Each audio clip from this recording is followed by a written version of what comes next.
Istanbul, a city that should not exist. At least not if the story we're told is true.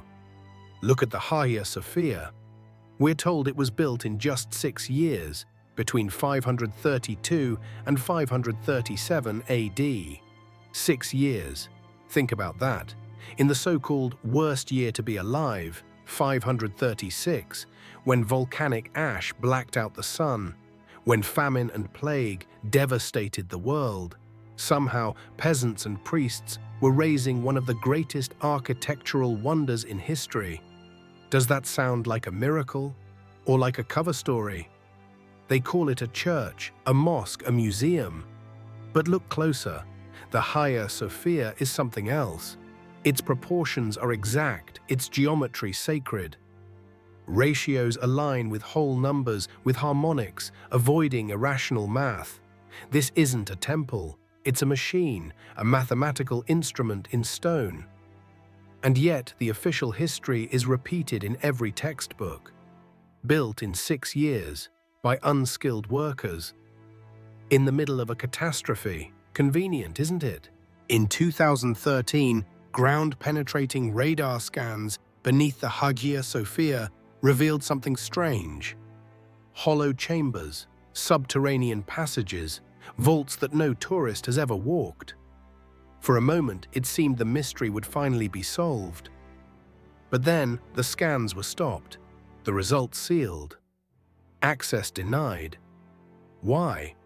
Officially, safety concerns. Unofficially, because if the public saw what lay below, the story of Istanbul would collapse. Think about it. What other churches or mosques hide vast underground palaces? Derinkuyu, Cappadocia, entire underground cities carved with precision as if people were hiding from a catastrophe on the surface. The Hagia Sophia doesn't stand alone. It is part of something much larger, a city above, a city below, and a story rewritten. We're told the Hagia Sophia rose in 6 years. To test that, let's compare. The Tribune Tower in Chicago, a 20th century skyscraper built with cranes, concrete, steel, and modern machinery, took 14 years. 14. Yet in the 6th century, with horse carts, ropes, and famine raging, we're told peasants hauled million-pound domes and intricate marble slabs into place in less than half the time. It's not just improbable, it's insulting. Because when you question the timeline, everything begins to unravel. If the Hagia Sophia wasn't built in 6 years, then when was it built? By whom? And why does the official record insist on a story that makes no sense? And when the timeline fails, the excuse is always the same: fire, riots, plague, conflagrations. The historians tell us buildings burned, libraries collapsed, records vanished. How convenient. But here's the irony. Fire doesn't just consume wood and paper. Fire consumes memory. Each time the story doesn't fit, a fire erases the evidence. Each time the ruins contradict the narrative, ash covers the proof.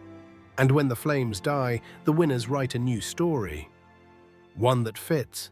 One that hides the old world beneath a mask of smoke. Beneath Istanbul, tunnels stretch for miles. Some connect directly to the Hagia Sophia. Others to underground cisterns, chambers, vaults that feel less like cellars and more like cities. We are told they were dug by peasants, by hand, with chisels, just any random worker carving out perfect arches, domes, aqueducts. But anyone who's seen them knows better. These are not crude caverns, they are palaces in the dark, smooth walls, symmetry, geometry. And this isn't unique to Istanbul. From Edinburgh to Cappadocia, from Poland to Mexico, underground cities repeat the same pattern. As if a civilization once lived below the surface, and we've been taught to call it myth. So who benefits from this lie? The controllers of memory, the curators of history, the architects of forgetting. They don't have to erase the buildings. They just have to erase the meaning. Rebrand the Hagia Sophia as a Byzantine miracle. Stamp the textbooks with 6 years. Seal the underground scans. Mock anyone who dares to question. And the people, they nod. They believe. They clap at the performance. Because once you control the story, you control the present. And once you control the present, you control the future.